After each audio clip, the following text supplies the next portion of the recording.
엄마, 할머니가 나 때렸어. 7살 손녀의 거짓말에 며느리가 시어머니의 머리채를 움켜잡았습니다. 애한테 뭐 하는 짓이야? 피가 나도록 손녀에게 꼬집혔던 손등의 상처는 아무도 봐주지 않았습니다. 평생 가족을 위해 살았던 57살 시어머니에게 도대체 무슨 일이 일어난 걸까요? 안녕하세요. 여러분의 이야기를 대신 전해드리는 인생은 지금입니다. 오늘도 깊은 감정이 담긴 한 편의 인생 이야기를 전해드릴게요. 구독과 좋아요는 저희에게 큰 힘이 됩니다. 그럼 이야기 시작합니다. 5시. 이정희는 언제나처럼 눈을 떴습니다. 창밖은 아직 어둠에 잠겨 있었지만 정희의 하루는 이미 시작되었지요. 부엌으로 향하는 발걸음은 소리 없이 조심스러웠습니다. 아들 부부가 깨지 않도록, 손녀 하은이가 깨지 않도록. 미역을 불리며 정희는 오늘이 며느리 선미의 생일임을 떠올렸습니다. 36번째 생일. 정희는 정성껏 미역국을 끓이기 시작했어요. 소고기를 넣고 참기름을 두르며 며느리가 좋아하는 진한 맛을 내려 애썼습니다. 오늘은 기분 좋은 날이 되었으면. 정희는 나직이 중얼거리며 국자로 국물 맛을 보았습니다. 30년 전 시어머니에게 처음 미역국 끓이는 법을 배우던 날이 떠올랐지요. 그때 시어머니는 며느리란 게 참 서러운 거야라고 했었습니다. 정희는 그 말의 의미를 이제야 온전히 이해하고 있었어요. 6시가 되자 하은이의 도시락을 싸기 시작했습니다. 김밥 1줄, 계란말이 2조각, 방울토마토 5개. 7살 아이의 작은 도시락통에 정성을 가득 담았지요. 그러나 요즘 하은이는 도시락을 잘 먹지 않았습니다. 할머니가 싼 거 맛없어 라며 던지듯 돌려주는 날이 많았어요. 하은아, 일어날 시간이야. 정희가 손녀의 방문을 조심스레 열었습니다. 하은이는 이불을 뒤집어 쓴 채 뒤척였어요. 싫어. 더 잘 거야. 유치원 늦겠다. 일어나자. 아, 짜증나. 하은이가 벌떡 일어나 정희를 노려보았습니다. 그 눈빛에는 7살 아이답지 않은 날카로움이 서려 있었지요. 정희는 순간 움찔했지만 곧 미소를 지으며 하은이의 옷을 꺼내 들었습니다. 예쁜 옷 입고 가자. 선생님이 하은이 기다리신대. 아침 식탁에 둘러앉은 가족의 모습은 겉으로 보기엔 평화로웠습니다. 준호는 신문을 보며 커피를 마셨고 선미는 휴대폰을 들여다보며 토스트를 베어 물었어요. 하은이는 우유 한 모금 마시고는 배 안 고파라며 자리에서 일어났습니다. 어머니, 미역국이 좀 짜네요. 선미가 숟가락을 내려놓으며 말했습니다. 정희는 그래? 미안해라고 답했지만 속으로는 쓴웃음이 났지요. 매번 뭔가 하나씩은 지적하는 며느리. 고맙다는 말 한마디가 그렇게 어려운 건지. 엄마, 나 먼저 나갈게. 오늘 일찍 출근해야 해서. 준호가 일어서며 말했습니다. 정희는 아들의 정장깃을 매만지며 조심히 다녀와라고 했어요. 준호는 어색한 미소를 지으며 현관을 나섰습니다. 유치원까지 가는 길, 하은이는 정희의 손을 뿌리치며 혼자 앞서 걸었습니다. 정희는 뒤에서 조심스레 따라가며 하은이가 넘어지지 않을까 노심초사했지요. 할머니랑 같이 가기 싫어. 엄마랑 갈래? 엄마는 회사 가야 해. 할머니랑 가자. 할머니는 냄새나. 하은이의 말에 정희는 잠시 걸음을 멈췄습니다. 7살 아이의 입에서 나온 말이라고 하기엔 너무나 날카로웠어요. 하지만 정희는 그래, 할머니가 냄새나는구나라며 쓴웃음을 지었습니다. 유치원에 하은이를 맡기고 돌아오는 길, 정희는 문득 자신의 손을 내려다보았습니다. 거칠고 주름진 손, 57회를 살아오며 닳고 다른 손이었지요. 시집와서 20년 며느리를 맞아 10년. 그 세월이 모두 이 손에 새겨져 있었습니다. 집에 돌아온 정희는 빨래를 시작했어요. 며느리의 블라우스, 아들의 와이셔츠, 손녀의 작은 옷들, 한 벌 한 벌 정성껏 빨아 널었습니다. 햇살이 좋은 날이라 빨래가 잘 마를 것 같았어요. 점심때가 되어 혼자 밥상을 차렸습니다.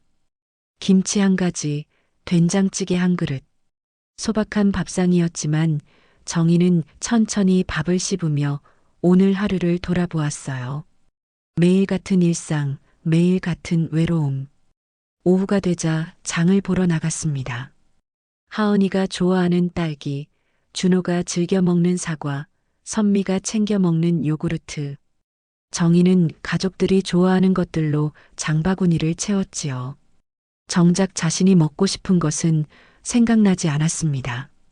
정희 씨, 동네 이웃 김순자가 정희를 불렀어요.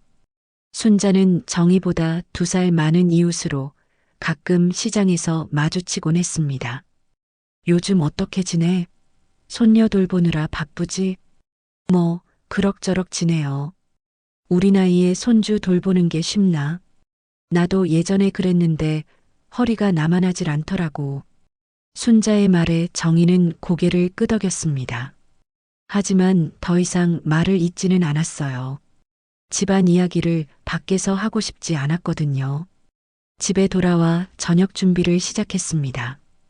오늘은 선미의 생일이니 특별히 갈비찜을 했어요. 양념이 잘 배도록 고기를 재워두고 밤과 대추도 넣어 정성껏 끓였습니다. 6시가 되자 하은이를 데리러 유치원에 갔습니다. 하은이는 친구들과 놀고 있었는데 정희를 보자마자 얼굴이 굳어졌어요. 또 할머니야? 엄마는? 엄마는 회사에서 오는 중이야. 할머니랑 먼저 가자. 하은이는 마지못해 정희를 따라 나섰습니다. 집으로 오는 길에 하은이가 갑자기 정희의 팔을 꼬집었어요. 아야. 정희가 놀라 팔을 빼자 하은이가 깔깔거리며 웃었습니다. 할머니 아프지? 재밌다. 하은아, 그러면 안 돼. 할머니 아파. 뭐가 아파? 할머니는 늙어서 안 아프잖아. 정희는 아무 말도 하지 못했습니다. 7살 아이가 어디서 이런 말을 배웠을까? 가슴 한편이 서늘해졌지요. 저녁 8시 선미가 퇴근했습니다. 정희는 생일상을 차려놓고 기다리고 있었어요. 어머니 수고하셨어요. 선미는 피곤한 얼굴로 식탁에 앉았습니다. 준호도 곧 들어왔고 가족이 모두 모였지요. 생일 축하해. 정희가 조심스레 말했습니다. 선미는 아, 네라고 짧게 답했어요. 갈비찜을 보고도 별다른 반응이 없었습니다. 식사 중에 하은이가 또다시 말했어요. 엄마, 할머니가 나 때렸어. 순간 식탁이 조용해졌습니다. 정희는 놀라 하은이를 바라보았어요. 하은아, 할머니가 언제 때렸니? 아까 유치원에서 올 때. 선미의 눈빛이 차가워졌습니다. 어머니, 무슨 일이세요? 아니야, 하은이가 할머니 팔을 꼬집어서 아프다고 했을 뿐이야. 애가 장난친 걸 가지고 뭘 그렇게 심각하게 받아들이세요? 정희는 입을 다물었습니다. 준호는 밥만 먹을 뿐 아무 말도 하지 않았어요. 그날 밤 정희는 잠들기 전 거울을 보았습니다. 거울 속 자신의 모습이 낯설게 느껴졌어요. 언제부터 이렇게 작아진 걸까? 언제부터 이렇게 목소리를 잃어버린 걸까? 팔을 걷어 올려보니 하은이가 꼬집은 자리에 멍이 들어 있었습니다. 작은 멍이었지만 정희의 마음속 상처는 그보다 훨씬 컸지요. 하지만 내일도 똑같은 하루가 시작될 거라는 걸 알고 있었습니다. 정희는 조용히 불을 끄고 잠자리에 들었어요. 며칠이 지난 어느 날 오후였습니다. 정희는 여느 때처럼 하은이를 유치원에서 데려와 간식을 챙겨주고 있었어요. 하은이는 거실에서 장난감을 가지고 놀다가 갑자기 정희에게 다가왔습니다. 할머니, 나 이거 사줘. 하은이가 들고 온 것은 장난감 카탈로그였어요. 손가락으로 가리킨 것은 10만 원이 넘는 비싼 인형이었습니다. 하은아, 그건 너무 비싸. 다음에 사자. 싫어. 지금 사줘. 하은이가 소리를 지르며 정희의 팔을 잡았습니다. 그리고는 손톱을 세워 정희의 손등을 꼬집기 시작했어요. 처음엔 살짝이었지만 점점 세게, 더 세게 꼬집었습니다. 아야, 하은아. 그만해.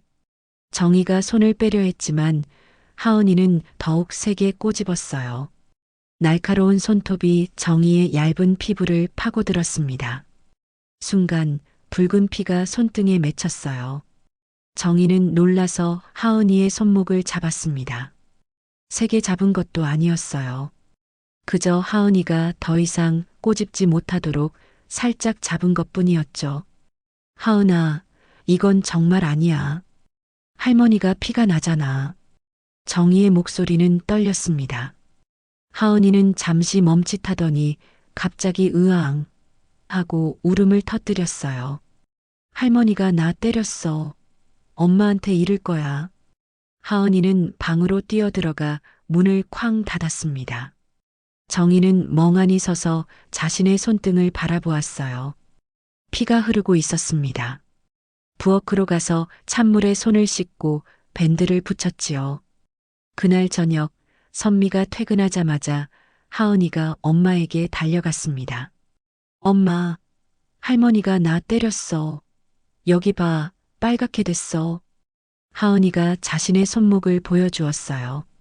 정희가 잡았던 자리는 아무 흔적도 없었지만 하은이는 계속 아프다고 엄살을 부렸습니다.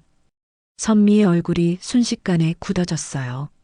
정희를 향해 성큼성큼 다가오더니 갑자기 정희의 머리채를 움켜잡았습니다. 어머니, 애한테 뭐 하는 짓이에요? 정희는 너무 놀라 아무 말도 하지 못했어요. 머리가 뒤로 젖혀지며 두피가 따가웠습니다. 며느리야. 그게 아니라. 뭐가 아니에요? 애가 울고 있는데. 선미는 정희의 머리채를 잡은 채로 앞뒤로 흔들었습니다. 정희는 중심을 잃고 비틀거렸어요. 엄마. 준호가 거실로 뛰어나왔습니다. 선미가 정희의 머리채를 잡고 있는 모습을 보고 잠시 멈칫했지만 곧 시선을 돌렸어요. 선미야, 진정해. 무슨 일인지 먼저 들어보자. 들어볼 게 뭐가 있어요? 어머니가 하은이를 때렸대요. 내가 때린 게 아니야. 하은이가 할머니 손등을 꼬집어서 피가 났어. 그래서 그만하라고 손목을 살짝 잡았을 뿐이야. 정희가 떨리는 목소리로 설명했습니다.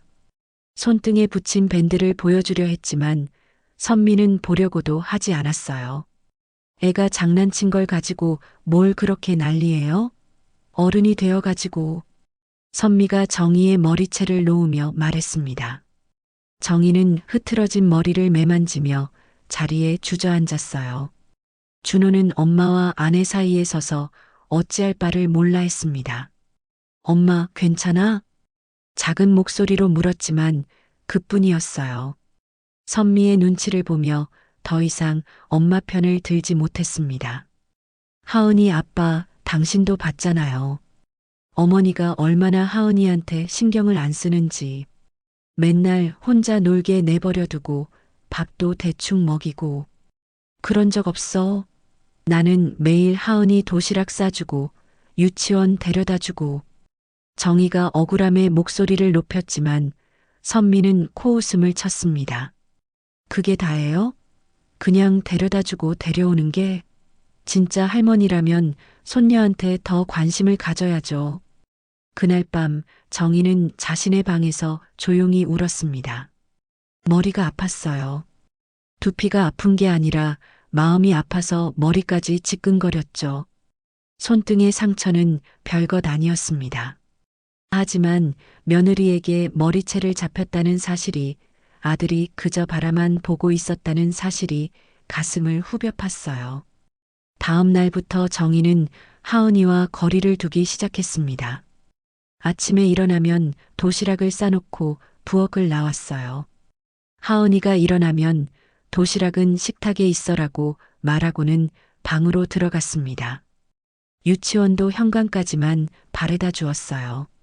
하은이가 뭔가 요구해도 엄마한테 말해라고 짧게 답했습니다. 선미는 그런 정의를 보며 뭐라 하지 않았어요. 오히려 시원하다는 듯 코웃음을 쳤죠. 이제야 좀 정신을 차리시네요. 그런 말을 들을 때마다 정희는 가슴이 무너졌습니다. 57살. 평생을 가족을 위해 살았는데 이제 와서 이런 취급을 받다니.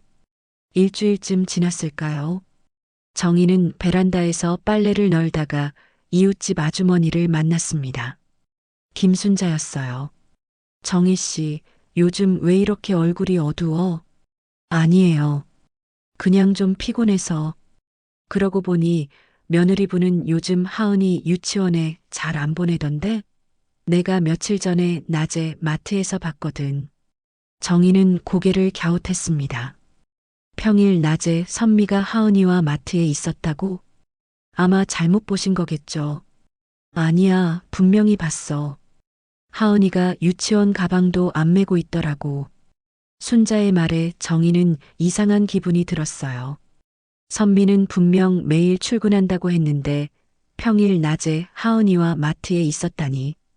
그날 저녁 정희는 조심스럽게 하은이의 유치원 연락장을 들여다보았습니다. 최근 일주일치를 확인해 보니 놀랍게도 사흘이나 결석 표시가 되어 있었어요. 이게 뭐지? 정희는 당황했습니다. 분명 매일 아침 하은이는 유치원 간다고 나갔는데 왜 결석을 했을까? 그때 하은이가 방에서 나왔어요. 정희와 눈이 마주치자 잠시 멈칫했습니다. 하은아, 요즘 유치원 재미있니? 응. 친구들이랑 잘 놀아? 응. 하은이는 짧게 대답하고는 부엌으로 갔어요. 정희는 뭔가 물어보고 싶었지만 혹시 또 문제가 생길까봐 입을 다물었습니다. 그런데 며칠 후 정희는 우연히 하은이 가방에서 떨어진 종이 한 장을 발견했어요. 유치원에서 쓴 일기장이었습니다. 오늘도 유치원에 안 갔어요. 엄마가 아프다고 집에 있으래요. 할머니는 모르는 것 같아요. 엄마가 비밀이래요. 정희의 손이 떨렸습니다. 선미가 하은이를 유치원에 보내지 않고 있었던 거예요. 그런데 왜? 무슨 이유로? 계속 읽어보니 더 충격적인 내용이 있었습니다. 엄마가 할머니는 나쁜 사람이래요. 나를 미워한대요. 그래서 할머니랑 놀면 안 된대요. 정희는 일기장을 내려놓고 한참을 멍하니 앉아 있었어요. 며느리가 손녀에게 할머니를 나쁘게 가르치고 있었다니. 그동안 하은이가 왜 그렇게 행동했는지 이제야 이해가 되었습니다. 가슴이 먹먹했어요. 분노보다는 서러움이 먼저 밀려왔습니다. 내가 뭘 그렇게 잘못했다고. 그저 가족을 위해 살았을 뿐인데. 그날 이후로 정희는 완전히 입을 닫았습니다. 필요한 말 외에는 한마디도 하지 않았어요. 아침이면 조용히 밥을 차려놓고 자신의 방으로 들어갔고 하은이와는 눈도 마주치지 않았습니다. 선미는 그런 시어머니를 보며 오히려 만족스러워하는 눈치였어요. 준호는 집안 분위기가 싸늘해진 것을 느끼면서도 모른 척했습니다. 그저 출근하고 퇴근하기를 반복할 뿐이었죠. 어느 날 오후 정희는 거실에서 텔레비전을 보고 있었습니다. 그때 안방에서 선미가 누군가와 통화하는 소리가 들렸어요. 엄마, 나 진짜 못 살겠어. 시어머니가 너무 싫어. 정희의 귀가 쫑긋해졌습니다. 선미가 친정어머니와 통화하는 모양이었어요. 맨날 간섭하고 잔소리하고 하은이한테도 이상하게 대해요. 며칠 전엔 애를 때리기까지 했다니까요. 정희는 가슴이 철렁했습니다. 사실과 다른 이야기를 하고 있었어요. 그냥 내보내고 싶은데 준호가 그건 안 된대요. 그래도 엄마라고. 웃기지도 않아요. 선미의 목소리에는 도끼가 서려 있었습니다. 정희는 더 이상 듣고 싶지 않아 조용히 자리에서 일어났어요.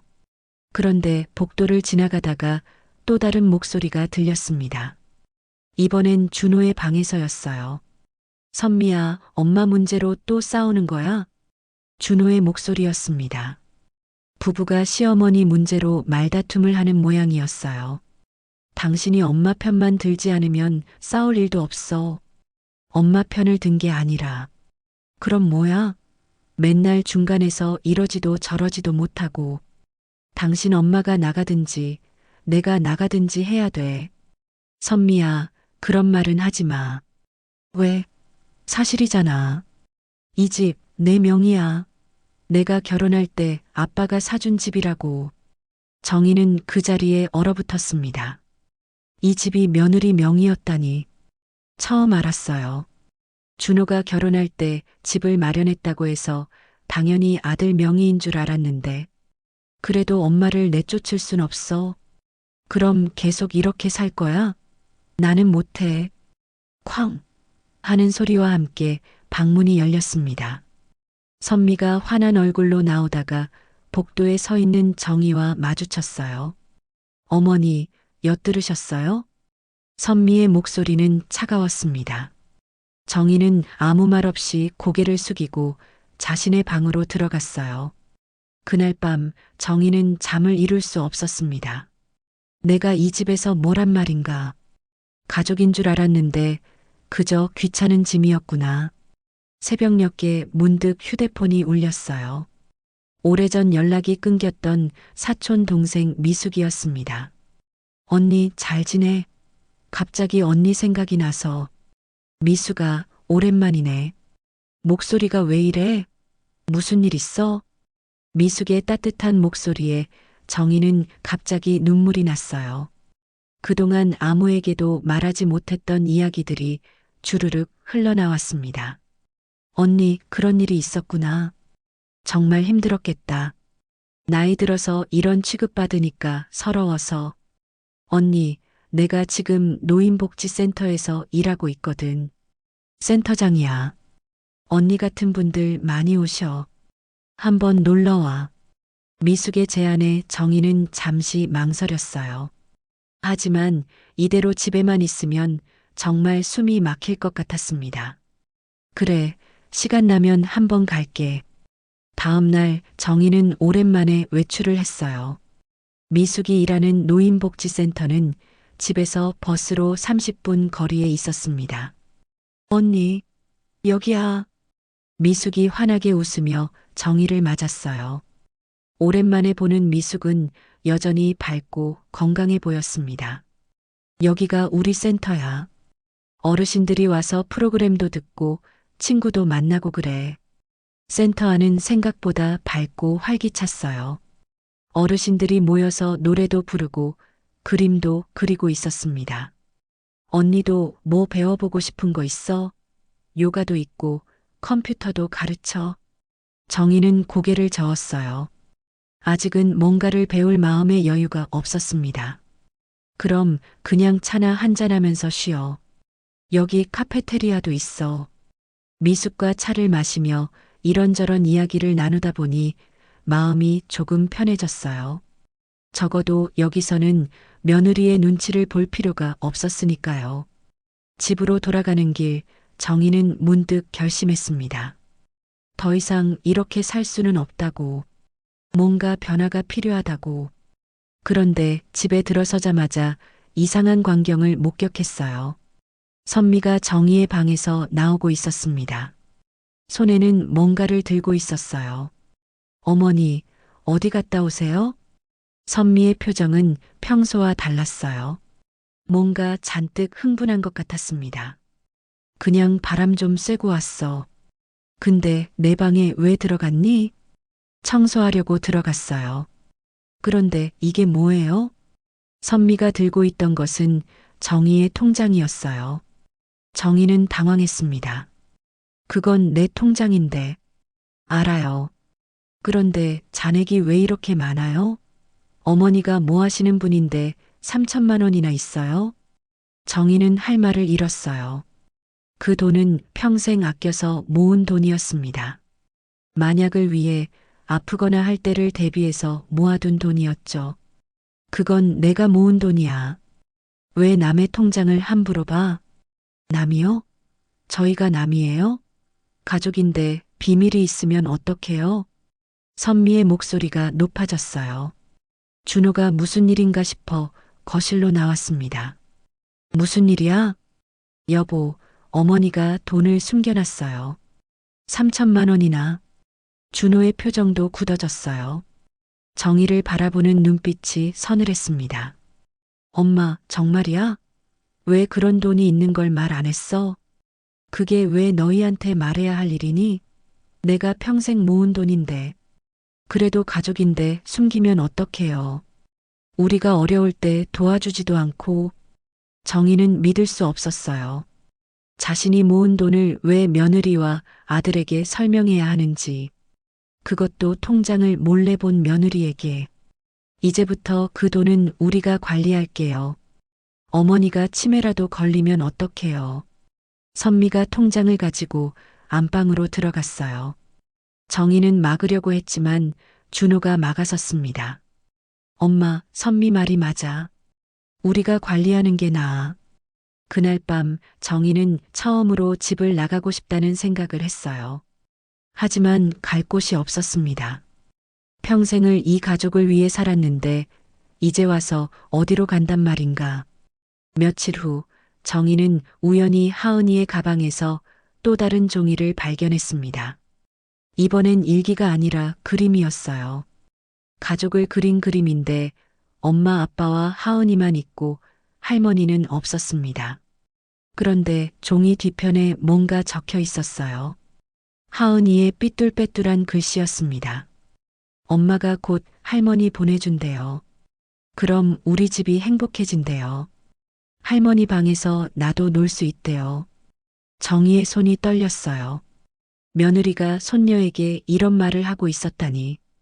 할머니가 없어져야 행복해진다니. 그때 현관문이 열리는 소리가 났습니다. 평소보다 일찍 들어온 선미였어요. 표정이 밝아 보였습니다. 어머니 계세요? 선미가 정희를 불렀어요. 목소리에 평소와 다른 무언가가 있었습니다. 왜? 잠깐 할 얘기가 있어서요. 거실로 나오세요. 정희가 거실로 나가자 준호도 있었어요. 부부가 나란히 앉아 있는 모습이 심상치 않았습니다. 무슨 일이야? 어머니, 저희가 상의를 했는데요. 선미가 먼저 입을 열었어요. 어머니가 따로 사시는 게 어떨까 해서요. 정희는 예상은 했지만 막상 들으니 가슴이 내려앉았어요. 나보고 나가라는 거니? 나가라는 게 아니라 서로를 위해서 따로 사는 게 낫지 않을까 해서요. 요즘 집 분위기도 안 좋고. 준호는 엄마와 눈을 마주치지 못했어요. 그저 바닥만 보고 있었습니다. 준호야, 너도 그렇게 생각하니? 엄마, 선미 말도 일리가 있어. 서로 불편한데 굳이 같이 살 필요는 없잖아. 정희는 아들의 말에 가슴이 찢어지는 것 같았어요. 내가 낳고 키운 아들이 이런 말을 하다니. 그래, 알았어. 나가면 되지. 정희는 담담하게 말했어요. 더 이상 여기 있을 이유가 없었습니다. 어머니, 오해하지 마세요. 저희가 어머니를 싫어하는 게 아니라. 됐어. 더 듣고 싶지 않아. 정희는 자리에서 일어나 방으로 들어갔어요. 그리고 조용히 짐을 싸기 시작했습니다. 많지 않았어요. 옷 몇 벌과 세면도구, 그리고 몇 가지 소중한 물건들 뿐이었죠. 짐을 다 싸고 나니 저녁 때가 되었어요. 정희는 마지막으로 가족들의 저녁을 차렸습니다. 된장찌개와 불고기, 그리고 여러 가지 반찬들. 어머니, 저녁 안 드세요? 선미가 물었지만 정희는 대답하지 않았어요. 식사를 마친 후 정희는 조용히 집을 나섰습니다. 준호가 따라 나왔어요. 엄마, 어디로 갈 거야? 걱정하지 마. 갈 곳은 있어. 사실 갈 곳이 없었어요. 하지만 아들에게 그런 모습을 보이고 싶지 않았습니다. 정희는 일단 찜질방으로 향했어요. 하룻밤 묵을 곳이 필요했으니까요. 찜질방에서 뜨거운 물에 몸을 담그며 정희는 그동안의 일들을 떠올렸습니다. 시집와서 37년. 그 세월이 물거품처럼 사라져버렸어요. 다음 날 아침 정희는 미숙에게 전화를 걸었습니다. 미숙아, 나야. 혹시 며칠만 신세 좀 질 수 있을까? 언니, 무슨 일이야? 설마 집에서 나온 거야? 응. 자세한 건 만나서 얘기할게. 미숙은 놀라면서도 당장 오라고 했어요. 정희는 무거운 발걸음으로 미숙의 집으로 향했습니다. 언니, 어서 와. 아이고, 얼굴이 왜 이래? 미숙의 집은 작지만 아늑했습니다. 혼자 사는 미숙이 정희를 따뜻하게 맞아주었어요. 언니, 일단 씻고 좀 쉬어. 피곤해 보여. 정희는 미숙이 내준 차를 마시며 그동안 있었던 일을 조금씩 풀어놓았습니다. 며느리가 머리채를 잡았던 일, 통장을 뒤졌던 일, 그리고 결국 집에서 나오게 된 일까지. 언니가 그런 일을 겪었구나. 정말 마음고생이 심했겠다. 미숙의 눈가가 촉촉해졌어요. 정희는 오랜만에 누군가가 자신의 편이 되어준다는 것을 느꼈습니다. 언니, 우리 센터에 자원봉사자가 필요한데 언니가 와주면 어때? 숙소도 제공하거든. 내가 뭘 할 수 있겠어? 언니가 얼마나 많은 걸 할 수 있는데. 아이들 돌보는 프로그램도 있고 어르신들 말벗도 해드리고 언니 같은 분이 꼭 필요해. 미숙의 제안에 정희는 잠시 망설였어요. 하지만 이대로 주저앉아 있을 수는 없었습니다.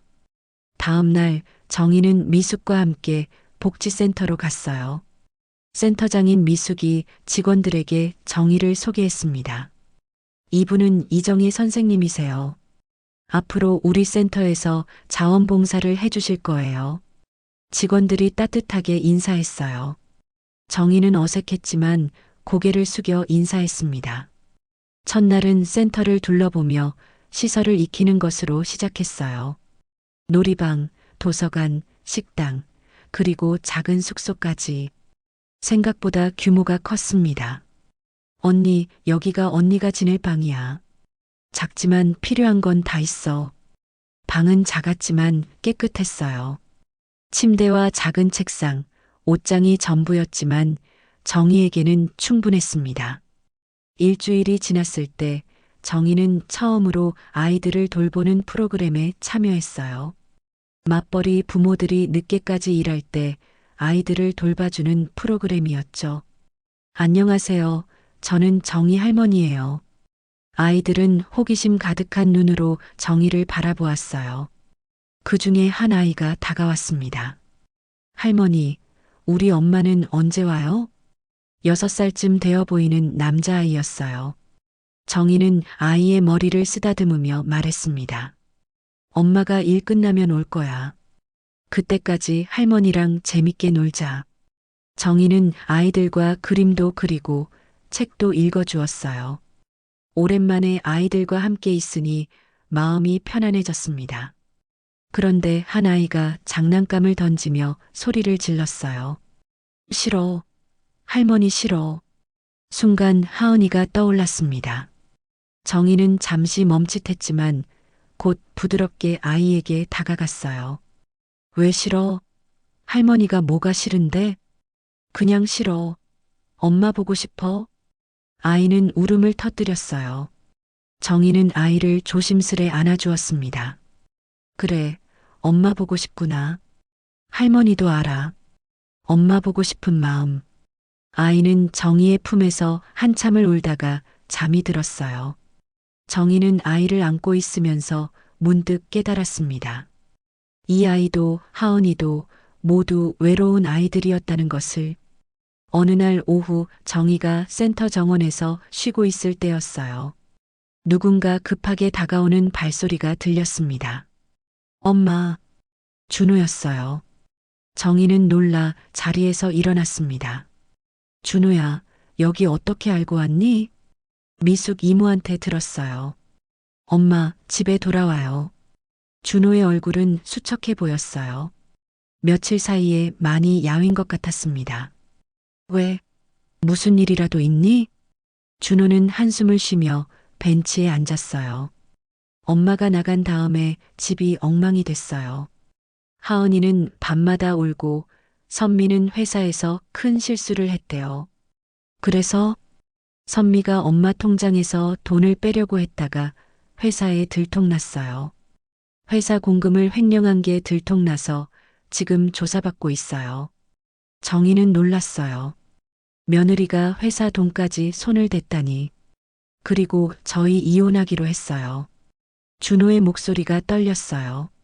정희는 아들의 어깨에 손을 얹었습니다. 힘들었구나. 엄마 미안해요. 제가 정말 못난 아들이었어요. 엄마가 그렇게 힘들어하는데 모른 척했어요. 준호가 고개를 숙였어요. 정희는 아들의 모습이 안쓰러웠지만 쉽게 마음이 움직이지 않았습니다. 엄마 다시 같이 살면 안 돼요? 하은이도 할머니를 찾아요. 준호야, 엄마는 이제 여기서 일하고 있어. 나름대로 새로운 삶을 찾았어. 하지만 너도 이제 어른이야. 내 삶은 내가 책임져야지. 엄마도 이제 엄마 삶을 살고 싶어? 준호는 한참을 말없이 앉아 있다가 일어났어요. 알겠어요, 엄마. 대신 가끔 하은이 데리고 찾아와도 돼요? 그럼. 하은이는 언제든 환영이야. 준호가 떠난 후 정희는 정원을 거닐며 생각에 잠겼어요. 가족이 무너지는 것을 보는 마음이 편하지는 않았습니다. 하지만 더 이상 그 무게를 혼자 짊어지고 싶지 않았어요. 2달이 지났습니다. 정희는 이제 복지센터에서 없어서는 안 될 존재가 되었어요. 아이들은 정희 할머니를 찾았고 어르신들도 정희와 이야기하는 것을 좋아했습니다. 어느 날 정희는 센터에서 특별한 프로그램을 시작했어요. 할머니가 들려주는 이야기 시간이었죠. 정희는 자신의 살아온 이야기를 조금씩 풀어놓았습니다. 옛날에 할머니가 시집을 갔을 때 말이야. 시어머니가 이렇게 말씀하셨어. 며느리는 집안의 기둥이라고. 아이들은 반짝이는 눈으로 정희의 이야기를 들었어요. 어른들도 하나둘 모여들었습니다. 그때는 힘들었지만 지금 생각해보면 다 추억이야. 힘든 일도 슬픈 일도 다 지나가면 이야기가 되는 거야. 그날 저녁 미숙이 정희를 찾아왔어요. 언니, 오늘 이야기 시간 정말 좋았대. 다들 언니 칭찬이야. 별것도 아닌 걸 가지고. 별것 아니라니. 언니가 얼마나 큰 위로를 주는지 몰라. 미숙의 말에 정희는 부끄러워했지만 마음 한편으로는 뿌듯했어요. 주말이 되자 준호가 하은이를 데리고 찾아왔습니다. 3달 만에 보는 하은이는 많이 달라져 있었어요. 할머니, 하은이가 정희에게 달려왔어요. 예전과는 완전히 다른 모습이었습니다. 우리 하은이 많이 컸네. 할머니, 보고 싶었어요. 미안해요. 내가 할머니한테 못되게 굴어서. 하은이의 눈에 눈물이 맺혔어요. 정희는 하은이를 꼭 안아주었습니다. 괜찮아. 할머니는 다 이해해. 준호가 조용히 말했어요. 엄마, 하은이가 엄마 얘기를 매일 해요. 할머니가 해주던 김밥이 먹고 싶다고, 할머니가 읽어주던 동화책이 듣고 싶다고. 그래, 우리 하은이가? 선미가 하은이한테 나쁜 얘기를 많이 했대요. 하은이가 이제야 그게 거짓말이었다는 걸 알았어요. 정희는 하은이의 머리를 쓰다듬었어요. 아이는 아이일 뿐이었습니다. 어른들의 잘못된 가르침에 혼란스러웠을 뿐이죠. 할머니, 나 이제 안 나빠. 착한 아이 될게요. 그래, 우리 하은이는 원래 착한 아이야. 그날 하루는 정희와 하은이, 준호가 함께 시간을 보냈어요. 센터 정원에서 소풍도 하고 정희가 만든 김밥도 먹었습니다. 엄마, 저 이제 혼자서도 잘 지낼 수 있을 것 같아요. 준호가 떠나기 전에 말했어요. 그동안 엄마한테 너무 기댔던 것 같아요. 이제 제가 하은이를 잘 키워볼게요. 그래, 힘들면 언제든 찾아와. 여기는 언제나 열려 있으니까. 일주일 후 정희는 뜻밖의 소식을 들었어요. 선미가 회사에서 해고되고 구속되었다는 것이었습니다. 횡령 금액이 생각보다 컸다고 했어요. 정희는 복잡한 마음이 들었습니다. 며느리가 미웠지만 그렇다고 감옥에 가는 것까지 바라지는 않았으니까요. 언니 마음 아프지? 미숙이 정희의 어깨를 토닥였어요. 아니야. 각자의 선택엔 책임이 따르는 거야. 나도 선미도 준호도 다 자기 선택에 책임을 지는 거지. 그러던 어느 날 센터에 새로운 자원봉사자가 왔어요. 60대 초반의 여성이었는데 정희처럼 가족 문제로 힘들어하다가 센터를 찾아왔다고 했습니다. 안녕하세요. 박영순이라고 해요. 반가워요. 저는 이정희예요. 두 사람은 금세 친해졌어요. 비슷한 아픔을 가진 사람들은 서로를 알아보는 법이니까요. 저도 며느리한테 구박받다가 나왔어요. 손주 키워줬더니 이제 필요 없다고 내쫓더라고요. 영순의 이야기를 들으며 정희는 위로가 되었어요. 나만 이런 일을 겪는 게 아니구나. 세상엔 비슷한 아픔을 가진 사람들이 많구나. 우리 이제 우리 삶을 살아요. 가족한테 기대지 말고 우리끼리 의지하면서. 영순의 말에 정희는 고개를 끄덕였어요. 그래, 이제는 정말 내 삶을 살 때가 되었다고. 봄이 왔습니다. 복지센터 정원에는 꽃들이 피어나기 시작했어요. 정희는 이제 센터의 정식 직원이 되었습니다. 자원봉사로 시작했지만 미숙과 센터 이사회에서 정희의 능력을 인정해 준 것이었죠. 정희 선생님 축하해요. 직원들이 작은 파티를 열어주었어요. 정희는 생전 처음으로 자신의 이름으로 축하받는 기분을 느꼈습니다. 그날 오후 준호에게서 전화가 왔어요. 엄마, 큰일 났어요. 하은이가 학교에서 다쳤대요. 정희는 놀라서 바로 병원으로 달려갔습니다. 하은이는 팔에 깁스를 하고 있었어요. 할머니. 하은이가 정희를 보자 울음을 터뜨렸어요. 우리 하은이 많이 아팠구나. 할머니가 있으면 안 아플 것 같아요. 정희는 하은이 옆에서 밤새 간호했어요. 준호는 옆에서 미안해하며 어쩔 줄 몰라 했습니다. 엄마, 정말 감사해요. 이럴 때 기댈 사람이 엄마밖에 없어요. 당연하지. 하은이는 내 손녀잖아. 며칠 후 하은이가 퇴원했어요. 정희는 하은이를 센터로 데려갔습니다. 센터 아이들이 하은이를 따뜻하게 맞아주었어요. 와, 너도 우리랑 놀래? 응, 나도 할머니랑 있을래. 하은이는 금세 아이들과 친해졌어요. 정희는 그런 하은이를 보며 흐뭇해했습니다. 그러던 중 뜻밖의 방문객이 찾아왔어요. 선미의 어머니였습니다. 안녕하세요, 사돈. 선미의 어머니는 초췌한 모습이었어요. 딸이 구속된 후 많이 힘들어하는 것 같았습니다. 무슨 일로 오셨어요? 그게 부탁드릴 게 있어서요. 선미가 면회 때마다 시어머니 얘기를 해요. 죄송하다고, 용서를 구하고 싶다고. 정희는 잠시 망설였어요. 그동안의 일들이 스쳐 지나갔습니다. 제가 대신 사과드릴게요. 우리 딸이 정말 못되게 굴었죠. 저도 딸 편만 들었고요. 선미 어머니가 고개를 숙였어요. 정희는 한숨을 쉬었습니다. 저도 완벽한 시어머니는 아니었어요. 서로 이해하려고 노력했다면 이런 일은 없었겠죠. 그래도 우리 딸이 너무했어요. 정말 죄송해요. 두 사람은 한참을 마주 앉아 있었어요. 과거의 앙금이 조금씩 녹아내리는 것 같았습니다. 하은이는 제가 가끔 보고 있어요. 걱정하지 마세요. 정말요? 감사해요. 그 아이라도 잘 자라면. 선미 어머니는 눈물을 흘렸어요. 정희는 손수건을 건넸습니다. 그날 밤 정희는 일기를 썼어요. 오늘 선미 어머니를 만났다. 미워했던 마음이 조금은 풀린 것 같다. 우리 모두 완벽하지 않은 인간일 뿐이다. 실수하고 상처 주고 후회하고 그래도 용서하고 이해하려 노력하면 조금은 나아질 수 있지 않을까? 다음 날 센터에서 특별한 행사가 열렸어요.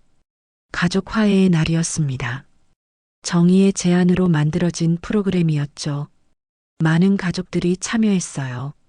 며느리와 시어머니, 부모와 자녀, 형제자매들, 서로 앙금이 있었던 가족들이 모여 대화를 나누었습니다.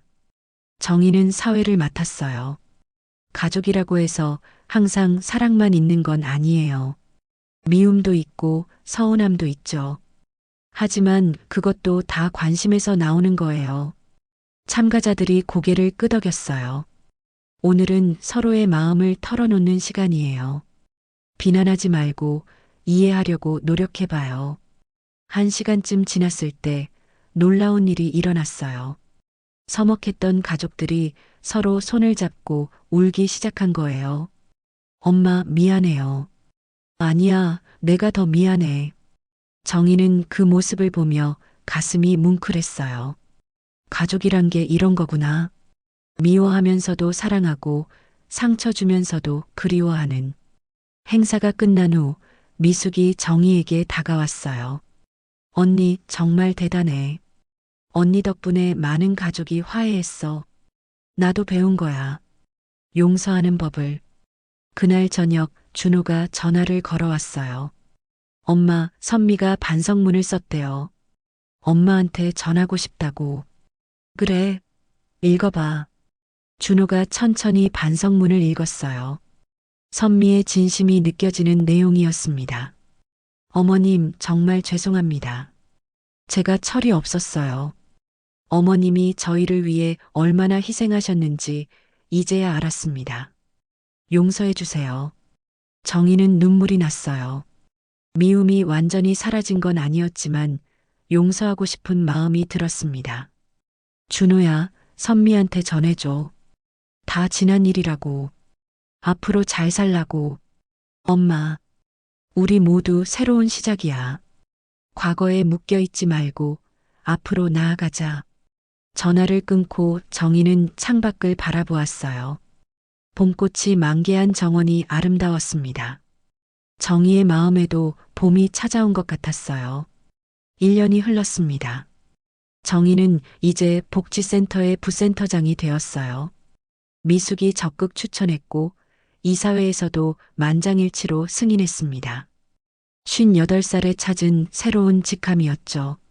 정희 부센터장님, 오늘 신규 프로그램 회의 있어요. 젊은 직원이 정희를 불렀습니다. 정희는 서류를 들고 회의실로 향했어요. 이제는 누군가의 아내, 누군가의 어머니가 아닌 이정희라는 이름으로 일하고 있었습니다. 회의가 끝나고 사무실로 돌아오니 책상 위에 꽃다발이 놓여 있었어요. 카드를 열어보니 준호와 하은이가 보낸 것이었습니다. 엄마, 부센터장 승진 축하해요. 사랑해요, 마이너스 준호, 하은 올림. 정희는 미소를 지었어요. 이제 준호와의 관계도 많이 회복되었습니다. 서로 적당한 거리를 유지하면서도 따뜻한 정을 나누고 있었죠. 점심시간 정희는 센터 식당에서 어르신들과 함께 식사를 했어요. 그때 한 할머니가 말했습니다. 정희 센터장님은 우리 같은 사람들 마음을 잘 아시는 것 같아요. 저도 비슷한 아픔이 있었거든요. 그래서 더 잘 알죠. 덕분에 저도 많이 나아졌어요. 며느리한테 서운했던 마음도 이제는 많이 풀렸고요. 정희는 그 할머니의 손을 잡아주었어요. 때로는 같은 아픔을 가진 사람의 위로가 가장 큰 힘이 되는 법이니까요. 오후가 되자 특별한 손님이 찾아왔습니다. 선미였어요. 6개월의 수감 생활을 마치고 출소한 지 한 달이 되었다고 했습니다. 어머니, 안녕하세요. 선미는 많이 수척해져 있었어요. 예전의 날카로움은 사라지고 한결 부드러워진 모습이었습니다. 어서 와요. 차라도 한잔 할까요? 두 사람은 센터 카페에 마주 앉았어요. 어색한 침묵이 흘렀지만 예전처럼 불편하지는 않았습니다. 어머니, 그동안 정말 죄송했어요. 제가 너무 어리고 못났어요. 선미의 눈에 눈물이 맺혔어요. 다 지난 일이에요. 이제 앞을 보고 살아요. 하은이가 매일 할머니 이야기를 해요. 할머니가 얼마나 좋은 분인지 이제야 알았다고. 정희는 차를 한 모금 마셨어요. 따뜻한 차가 마음까지 녹여주는 것 같았습니다. 저 다시 시작하려고 해요. 작은 가게를 열 생각이에요. 떡집이요. 좋은 생각이네요. 어머니가 예전에 만들어주신 떡이 생각나서요. 그때는 몰랐는데 그게 얼마나 정성이었는지. 선미는 수줍게 웃었어요. 정희도 따라 웃었습니다. 필요하면 레시피 알려줄게요. 정말요? 감사해요, 어머니. 두 사람은 1시간쯤 이야기를 나누었어요. 과거의 상처는 아직 완전히 아물지 않았지만 조금씩 치유되고 있었습니다. 선미가 떠난 후 정희는 센터 정원을 거닐었어요. 봄에 심은 꽃들이 이제는 풍성하게 자라 있었습니다. 정희의 마음도 그랬어요. 상처받고 시들었던 마음이 다시 꽃을 피우고 있었죠. 저녁 무렵 영순이 찾아왔어요. 이제는 가장 친한 친구가 된 영순이었습니다. 정희야, 내일 우리 여행 가는 거 잊지 않았지? 물론이지. 처음으로 가는 여행이잖아. 두 사람은 제주도 여행을 계획하고 있었어요. 평생 가족을 위해 살다가 처음으로 자신을 위한 여행을 떠나는 거였죠. 우리 나이에 무슨 여행이냐고 하는 사람도 있지만 난 오히려 지금이 적기인 것 같아. 영순의 말에 정희도 고개를 끄덕였어요. 다음 날 아침 정희는 공항으로 향했습니다.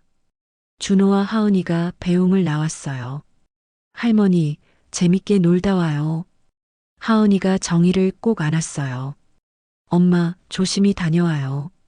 사진 많이 찍어서 보내줘요. 그래, 걱정하지 마. 비행기에 오르며 정희는 가슴이 두근거렸어요.